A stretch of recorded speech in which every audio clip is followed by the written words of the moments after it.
Selamat sore.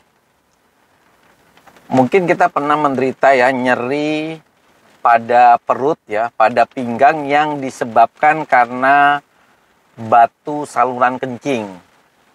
Nah, kali ini kita membicarakan tentang batu pada saluran kencing. Jadi, kalau bicara saluran kencing itu berarti bicara dari ginjal, dari saluran kencing dari ginjal ke kandung kemih dan saluran keluarnya atau yang disebut dengan uretra.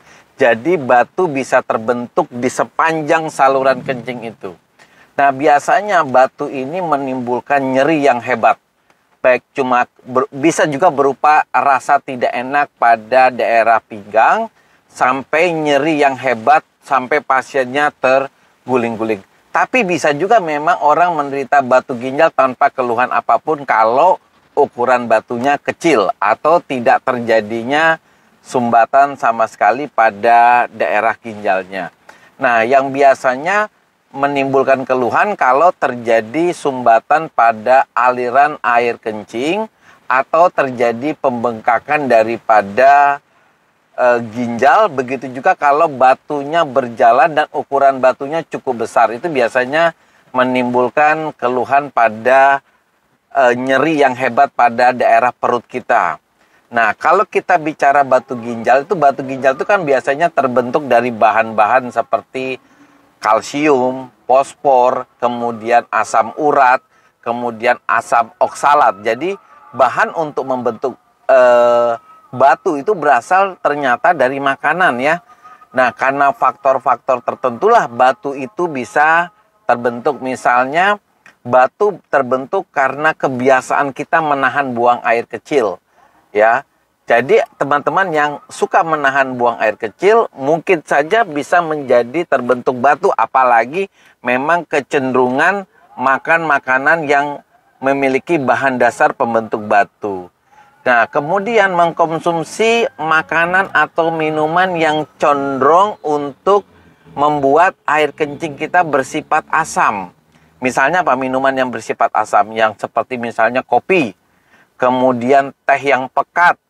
Ketiga itu adalah minuman-minuman bersoda. Itu juga bisa membuat urin kita semakin asam atau pH-nya semakin rendah.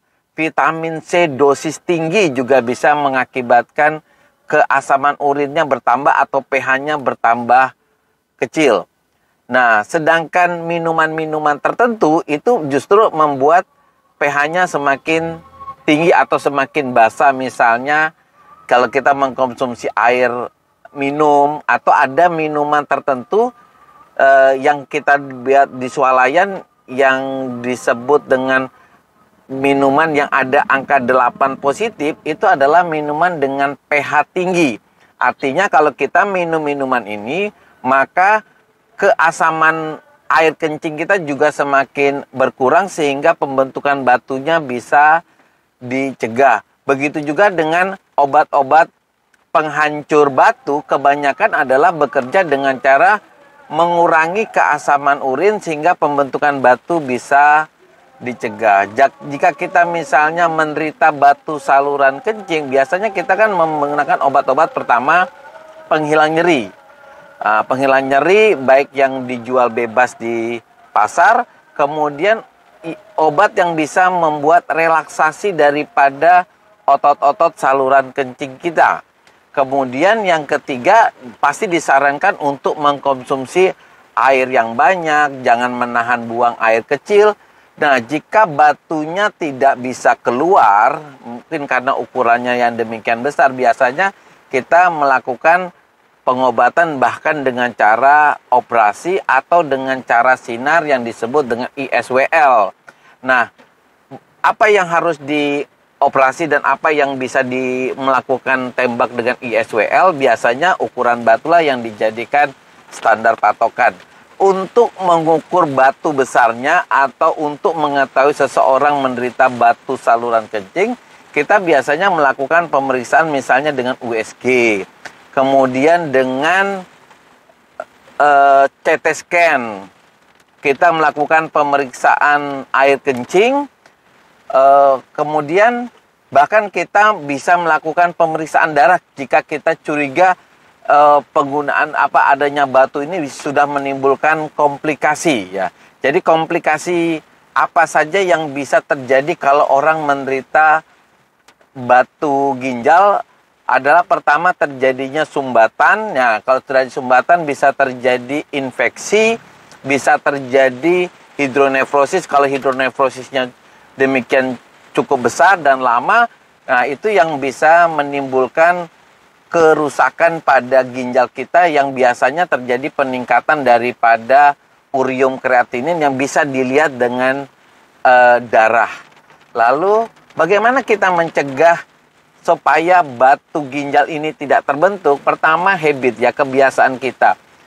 Kebiasaan menahan buang air kecil itu harus dikurangi. Kemudian konsumsilah air yang cukup banyak. Hindari makanan-makanan yang bisa membuat terbentuknya batu, termasuk minuman. Kemudian kurangi garam ya. Kurangi makanan-makanan yang mengandung asam urat.